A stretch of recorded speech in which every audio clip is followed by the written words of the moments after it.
अस्सलामुअलैकुम रहमतुल्लाहि व बरकातुहू my YouTube friends. Welcome back to my channel. Hope कि आप लोग बिल्कुल ठीक ठाक हैं और आप सबकी दुआ से अल्हम्दुलिल्लाह पहले से थोड़ी सी बेहतर हूँ और अभी भी दुआ की रिक्वेस्ट है। और अल्लाह पाक से यही दुआ है कि आप लोग हमेशा सही सलामत रहे, खुश रहे अपने अपने घरों में अपनी फैमिली के साथ। आमीन सुम्मा आमीन। नमाज़ पढ़ा कीजिएगा, नमाज हम पर फ़र्ज़ है।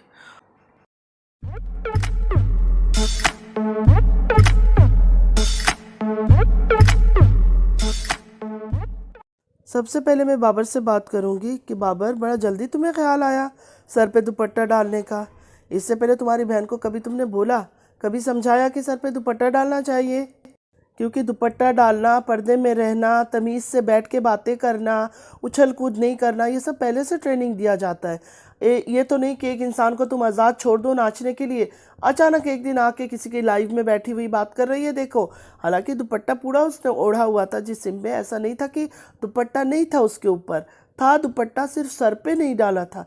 तुमने कब से इतना ख्याल करना शुरू कर दिया कि सर पे दुपट्टा नहीं है? अल्हम्दुलिल्लाह अल्हम्दुलिल्लाह अल्हम्दुलिल्लाह। अगर तुम दिल से और साफ़ नीयत से और सही ईमान से कह रहे हो फिर तो बहुत अच्छी बात है। लेकिन यहाँ जो था ना, तुम्हारा दिखावा शो हो रहा था, क्योंकि तुम लोग अपनी ज़रूरत पड़ने पर इस्लाम कार्ड खेलना शुरू कर देते हो। आज तक कभी उसको बोला नहीं है सर पे दुपट्टा डालने के लिए, इवन दुपट्टा लेने के लिए भी कभी बोला हो मुझे नहीं लगता है। और ऊपर से अपने अब्बू को भी बुला के दिखा रहे हो कि आके देखो आपकी बेटी कैसे बैठी हुई। कैसे बैठी हुई थी वैसे बाबर? मुझे तो लग रहा था बिल्कुल नॉर्मल थी। तुम्हारी वो खाला जो है, खाला डालती है, वो तो दुपट्टा तक नहीं लेती है तुम लोग के सामने, ऐसे खड़ी हो जाती है। तब भी आंखों में शर्म लाया करो और बोला करो अकेले में उसको कि दुपट्टा डाला करो, अच्छी नहीं लगती हो। आज बहन की इंसल्ट करनी थी तो तुम्हें ख्याल आ गया कि पराया आदमी। पराया आदमी कितने थे यहाँ? दुनिया के आदमी जब तुम लोग को देखते हैं, यहाँ तो एक तुम्हारे देसी भाई जो जाहिद भाई है, वो तो तुम लोग के फेवरेट है ना? तारा के सपोर्ट में जब थे तो जी करते करते तुम जाहिद भाई का थकते नहीं थे। अब उन्होंने तारा का साथ छोड़ दिया तो वो तुम्हारे लिए पराया आदमी हो गए। वरना तो भाई भाई करके ऐसा लगता था उनके पाँव में गिर जाओगे तुम लोग। और दूसरे प्रोफेसर भाई, वो थे, वो तो तुम्हारी तारा के साथ बैठ के एक चारपाई में इतने करीब करीब बैठे गप्पे लगाते थे। तब तुम लोग को बुरा नहीं लगता था, तब नहीं पता चलता था वो पराया आदमी है। आज वो पराया हो गए क्योंकि उन्होंने तारा का सपोर्ट छोड़ दिया। मतलब तुम लोग अपने हिसाब से जो तारा का सपोर्ट करेगा वो तुम्हारे अपने आदमी हो जाते हैं, भले वो पराये हो। लेकिन जब उन्होंने जैसे ही वो तारा को छोड़ते हैं तो फिर तुम लोग उनके दुश्मन हो जाते हो। जब जाहिद भाई ने तुम्हारी बहन के बारे में गंदी गंदी बातें की थी और तुमने दुबई से थोड़ा सा एतराज़ किया था, क्या हाल हुई थी तुम्हारी याद है? दूसरे दिन आके जाहिद भाई से तुमने पैचअप कर लिया था, माफ़िया मांग ली थी। और तुम्हारा जो बेगैरत भाई है बड़ा वाला, वो तो सुनता रहता है, उसको तो कोई परवाह ही नहीं है। उसकी बहन के बारे में जो गंदी बातें करते हैं, उसकी बहन को कहते हैं कि हज़ार हज़ार रुपया में ख़ुद को बेचती है और पता नहीं क्या क्या गंदी बातें करते हैं जो मैं बोल भी नहीं सकती हूँ। वो औरतें तुम लोग के लिए बिल्कुल सही है, भले वो तुम्हारी माँ को गाली दे, तुम्हारी बहन को गाली दे। फुल टाइम मुल्तानी तुम्हारी माँ की मजाक उड़ाती है, गंदी बातें उनके लिए करती है, उनका क्रिटिसाइज़ करती है। कभी तुम लोग उसके ख़िलाफ़ नहीं गए हो। लेकिन तारा के ख़िलाफ़ कोई चला जाए तो बस गुलाम दोनों वो हाल करते हो सबकी कि सबको बेइज्जत करने आ जाते हो, मुंह तोड़ जवाब देने। तो तुम दोनों चंगू मंगू से मैं यही कहूँगी कि चंगू मंगू, एक माँ और एक बहन की इज्जत तुम लोगों से संभाली नहीं जा रही है। लोग उनको गालियाँ देते हैं, लोग उनको गंदी बातें करते हैं, तुम्हारे माँ के पीछे इतनी ज़्यादा बातें करते। कभी तुम लोग के दिल को नहीं लगा कि वो हमारी माँ है जिसने हमें पैदा किया। एक शादी नहीं, वो 10 शादी भी कर ले, लेकिन औलाद को भूलना तो नहीं चाहिए कि मैं किस औरत से पैदा हुआ हूँ। अल्लाह ताला ने जब माँ के पाँव के नीचे जन्नत लिख दी गई है, लिख दिया अल्लाह ताला ने, तो तुम कौन होते हो इतने ज़्यादा सवालात करने वाले? वो अल्लाह और उनका मामला है ना, वो जवाब देंगे अल्लाह को। अगर उन्होंने गुनाह किया है तो अल्लाह उनसे पूछेगा। बच्चों को, औलाद को तो मैंने कहीं नहीं पढ़ा है कि माँ बाप से सवाल करने का हक दी गई है कि वो तुम लोग सवाल करो कि तुमने ऐसा क्यों किया है। अच्छा, अब बात कर लेते हैं नजमा और रुबीना जी का जो वॉइस लीक हुआ था। वो सुनने के बाद दिलबर का एक स्टेटमेंट आया, बड़ा अच्छा लगा मुझे ये सुनकर कि उसने नजमा के ख़िलाफ़ आवाज़ उठाई कि नजमा ने ऐसा क्यों किया। अगर मेरी माँ ने कुछ बोल भी दिया था तो कोई बात नहीं थी, घर की बातें घर के अंदर रख लेते, ज़रूरत तो नहीं थी वॉइस लीक करने की कि बता ज़ाहिर करे कि नहीं रुबीना जी इतनी गंदी है, इतनी गंदी गालियाँ दे रही है, ये कर रही है, वो कर रही है। तो एक तरह से हम काफ़ी बहनों को अच्छा लगा, मतलब जो यूट्यूबर बहनें हैं जो रिएक्शन देती हैं उनको अच्छा लगा कि देखो दिलबर ने माँ का साइड लिया। उसके दूसरे दिन फिर वो पलट गया, मतलब वो इतना बेशर्म इंसान है। दूसरे दिन उसने 3-3 4-4 बार कस्में उठा ली कि मैंने तो बोल दिया था मेरी माँ और बहन मेरे लिए मर चुकी है, ना मैं अपनी माँ से बात करता हूँ ना बहन से बात करता हूँ, आज तक नहीं बात करता। और ये भी इसने क्लियर किया कि किसी ने शायद इसको क्वेश्चन किया कि आपके घर पे तो वो लोग रहते हैं, तो कहते हैं वो घर सिर्फ अकेला मेरा नहीं है, बाबर का भी घर है, तो बाबर लेकर आया, आधा मेरा आधा उसका।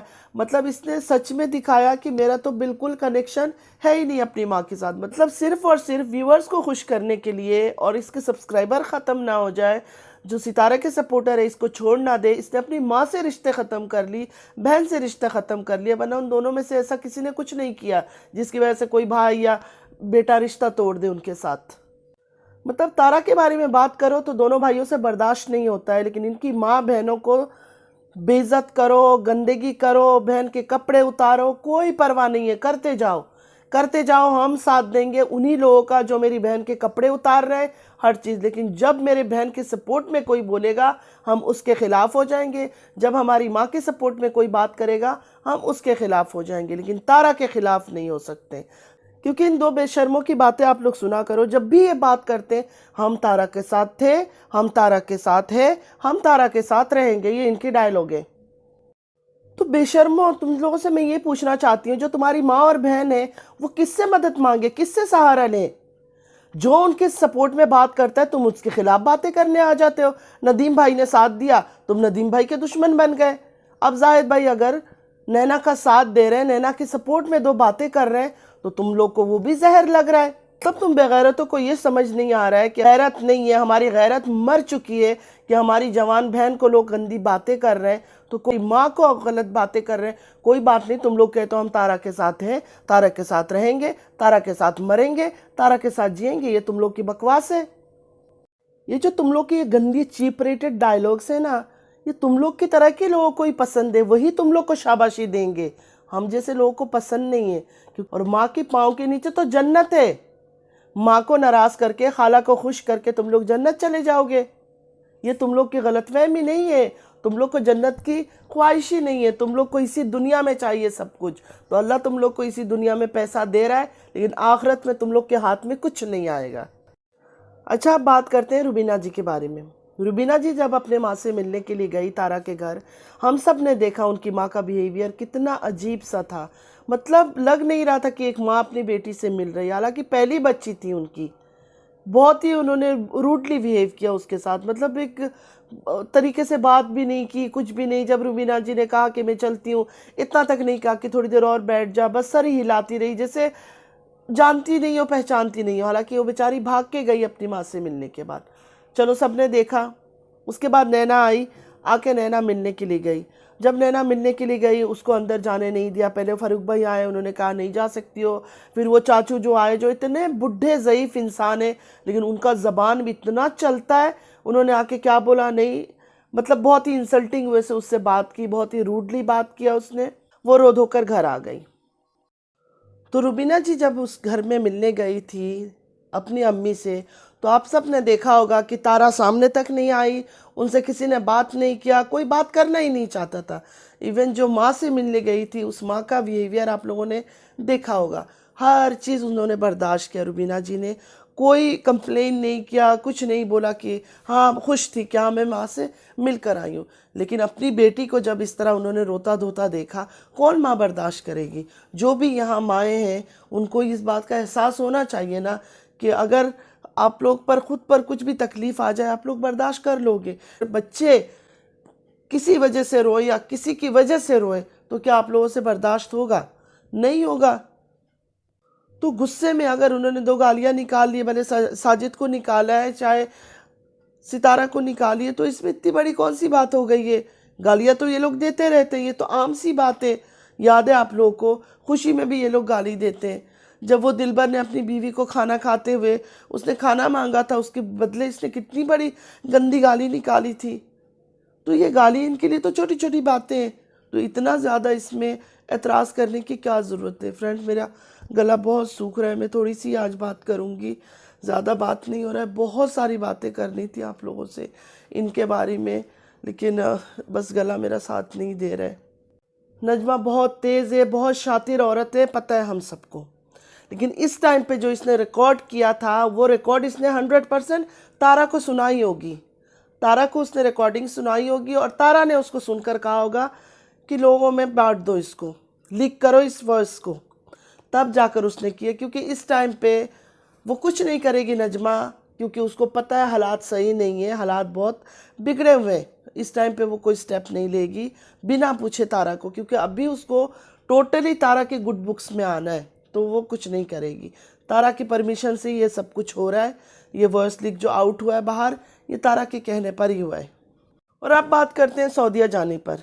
रुबीना जी को अगर सऊदीया जाना है, उनका दिल है जाने का, तो उनको बाबर दिलबर से किसी से परमिशन लेने का क्या मतलब है। उनसे क्यों परमिशन लेंगी, वो उनके बाप है, उनसे क्यों परमिशन लेंगे। मुझे एक बात समझ नहीं आई, सब कह रहे हैं कि नहीं उनको जाने नहीं देना, दूसरे दिन बाबर का भी आ गया, नहीं अम्मी नहीं जाएगी। क्यों भाई, क्यों नहीं जाएगी। कोई छोटी लड़की है, जवान लड़की है, 15-16 की, 20 की, क्या है, एक मैच्योर औरत है, नानी है, दादी है। इतने बड़े बड़े बच्चों की शादियां होकर उनके बच्चे हो गए 3-3, 4-4, एक के, तो वो क्यों नहीं जाएगी अपनी मर्जी से। रुबीना जी अभी उस एज पर है जहां उनको इनकी परमिशन की किसी की कोई ज़रूरत नहीं है। अगर उनको अपनी बहन के पास सऊदीया जाना है, अल्लाह के घर भी वहाँ है, जाएंगे तो अच्छा है, थोड़ा रह के उम्रा भी करके आ जाएंगी। और जो चीप लोग ये कहते हैं वहाँ नौकरानी बनने जाना है, किस चीज़ की नौकरानी। सारे ज़िंदगी उस बेचारी ने दूसरों के घरों में काम किया, अगर अपनी बहन के घर जाके थोड़ी बहन की हेल्प कर लेंगी तो इसका नौकरानी बन जाता है इंसान। मतलब अपनी बहन का कोई मदद कर ले बुरे वक्त में या हेल्प कर ले तो उसको नौकरानी कहा जाएगा। मेरा तो कहना यही है कि ये फ़ैसला जो है ना टोटली रुबीना जी का होना चाहिए। अगर उनका जाने का दिल है तो जाए, नहीं जाना है तो मना कर दें। अब बात करते हैं जाहिद भाई के बारे में। जाहिद भाई का अचानक इस तरह चेंज होना, अल्लाह करे कि बिल्कुल सच हो। देखिए 1% कभी कभी घबराहट भी दिल में होती है कि कहीं ऐसा तो नहीं है कि फिर पलट जाएंगे, लेकिन नहीं, लगता नहीं है। उनकी बातों से तो ऐसा बिल्कुल लगता नहीं है कि अब वो दोबारा लौट के जाएंगे उस पार्टी में। लेकिन यू नेवर नो, कुछ भी हो सकता है, क्योंकि ये यूट्यूब है, यहाँ मैंने ये चीज़ देख लिया है कि कभी लोग यहाँ कभी वहाँ इस तरह की हरकतें करते हैं।